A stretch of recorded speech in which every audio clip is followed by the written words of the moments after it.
Welcome to Jayanthi's kitchen. அனைவருக்கும் வணக்கம். சுவையான பாரம்பரியமான ஆவில வேக வச்ச உப்பு உருண்டை தான் செய்ய போறோம். வாங்க வீடியோக்குள்ள போகலாம். வீடியோ வந்து நீங்க ஸ்கிப் பண்ணாம பாருங்க. அப்பதான் நான் இடையிடையே சொல்ற டிப்ஸ் எல்லாம் உங்களுக்கு தெரியும். உப்பு உருண்டை செய்யறதுக்கு தேவையான பொருட்கள் பார்க்கலாம்.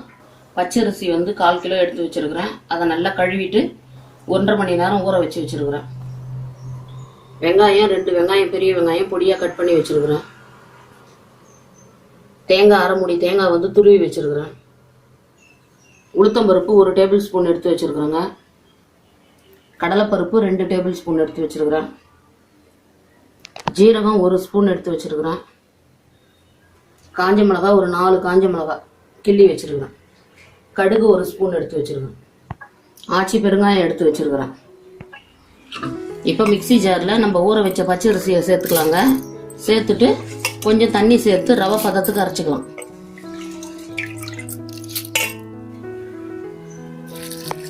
இந்த ஊற வச்ச தண்ணியே சேர்த்துக்கலாம்.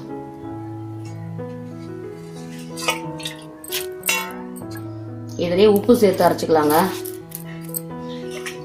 அரைச்சிட்டு பார்க்கலாம்.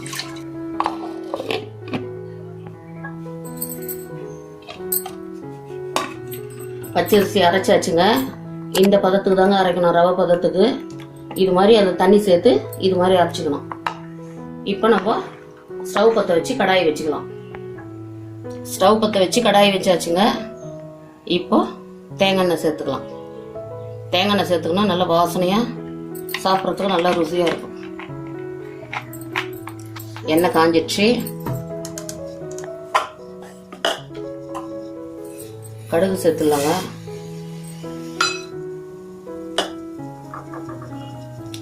கடலைப்பருப்பு சேர்த்துடலாம்.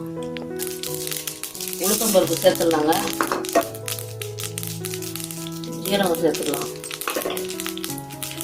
காஞ்ச மிளகாவும் சேர்த்துடலாம்.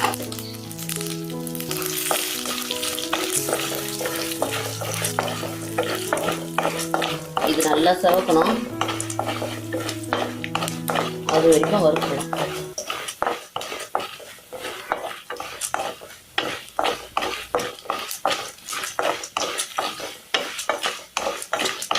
பெருங்காயம் சேர்த்துடலாங்க.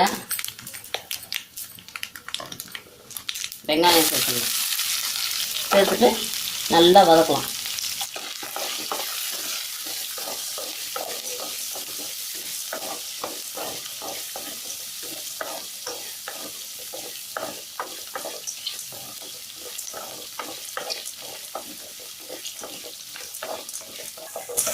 போதுங்க, ரொம்ப செவக்கணும்னு இல்லை, பாதி வதங்கினா கூட போதும். இப்போ இந்த துருவின தேங்காவை சேர்த்துக்கலாம். தேங்காய் வந்து சின்ன சின்ன துண்டாக கூட கட் பண்ணி போடலாம், இல்லை இப்படி துருவியும் சேர்த்துக்கலாம். ரெண்டுமே நல்லா தான் இருக்கும். தேங்காய் எண்ணெய் ஊற்றி வதக்குறதுனால நல்லா மணமாக இருக்குதுங்க. இப்போ பாருங்கள், வதக்கும் போதே ரொம்ப வாசனை அருமையாக வருது. இந்த அரைச்சி வச்ச பச்சரிசியை சேர்த்துக்கலாம். இதுலேயே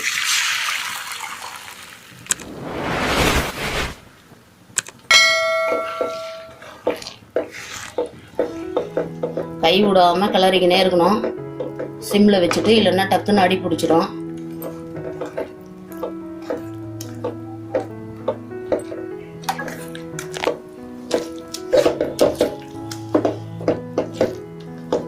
தண்ணி எல்லாம் சுண்டி பாருங்க, தண்ணி எல்லாம் நல்லா சுண்டி மாவு அப்படியே கடாயில் திரண்டு வருது. இது மாதிரி தான் வரணும்.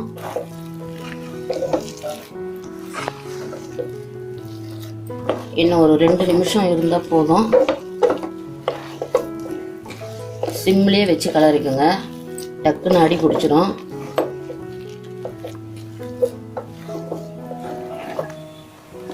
அவ்வளோதாங்க, தண்ணி எல்லாம் சுண்டி நல்லா எப்படி திரண்டு வந்துருக்குது பாருங்க மாவு, கடாயில் ஒட்டாமல். இது இப்போ நல்லா சில்லுன்னு ஆறட்டும். நம்ம உருண்டை பிடிச்சி இட்லி குண்டானில் வச்சுக்கலாம். இப்போ ஸ்டவ் ஆஃப் பண்ணிடலாம்.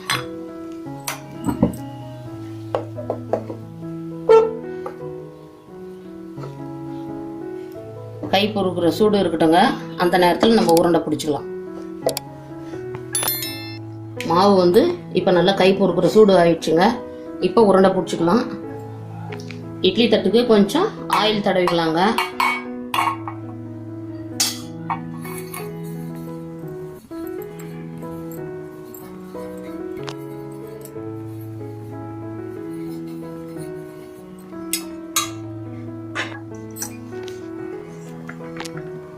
இப்போ இந்த சைஸுக்கு பிடிச்சிக்கலாங்க உருண்டை.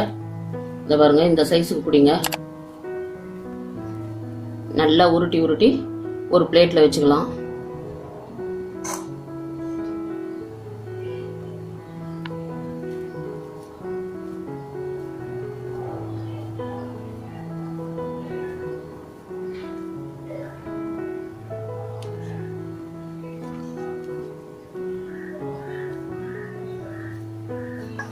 இது தேங்காய் எண்ணெயில் வதக்கி செஞ்சதுனால ரொம்ப மணமாகவும் இருக்கும், சுவையாகவும் இருக்குங்க. அது மாதிரி நீங்கள் செய்யுங்க. தேங்காய் எண்ணெய்க்கு இருக்கிற மனமே தனி, அதில் செஞ்சால் ரொம்ப நல்ல டேஸ்ட்டாக இருக்கும். இதை பாருங்க, உருண்டை பிடிக்கும் போதே ரொம்ப வாசனை அப்படியே மூக்க துடைக்கிற மாதிரி இருக்குது. இதில் தேங்காயும் சேர்த்துருக்குறோம். சாப்பிட்றதுக்கு ரொம்ப சூப்பராக இருக்கும். ஆவியில் வேகிறதுனால இது சீக்கிரம் டைஜஷன் ஆகிடும். பெரியவங்கள்லேருந்து சின்னவங்க வரைக்கும் இதை நல்லா சாப்பிட்லாம். சாயந்தரம் ஸ்நாக்ஸாகவும் சாப்பிட்லாம், காலையில் டிஃபனாகவும் செஞ்சுக்கலாம். இதை அப்பெல்லாம் நம்ம தாத்தா பாட்டிங்கெல்லாம் பாரம்பரியமாக இதை தான் செஞ்சு கொடுப்பாங்க.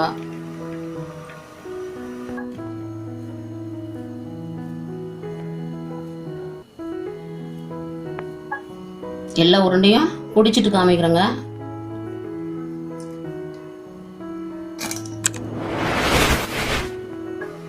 இப்போ உருண்டை எல்லாம் பிடிச்சி வச்சாச்சுங்க. இதை எடுத்து இப்போ இட்லி குண்டான் பற்ற வச்சு நம்ம இட்லிக்கு ஊற்றுற மாதிரியே தண்ணி ஊற்றி வச்சிருக்கிறேன்.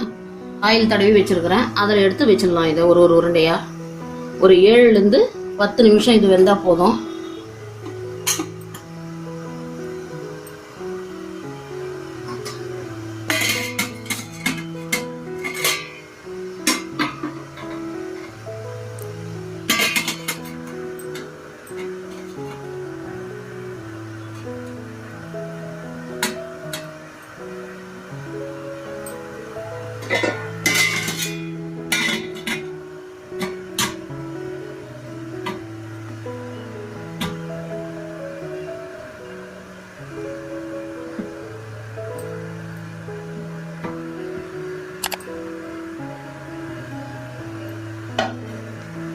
இப்போ மூடி போட்டு மூடிடலாம். இது அப்படியே வேகட்டுங்க. இப்போ 10 நிமிஷம் ஆயிடுச்சுங்க. நல்லா வெந்துட்டு இருக்கும். இப்போ எடுத்து பிளேட்டுக்கு மாற்றிக்கலாம்.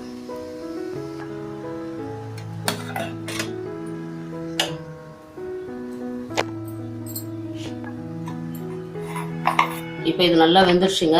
ஆவியில் வெந்ததுனால இது சீக்கிரம் டைஜஷன் ஆகும்.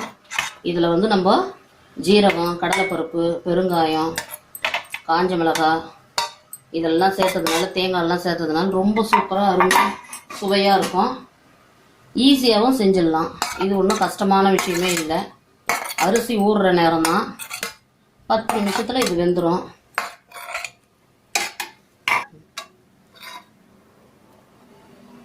இது பெரியவங்கலேருந்து சின்னவங்களுக்கு வரைக்கும் நல்ல சீக்கிரம் டைஜஷன் ஆகுங்க.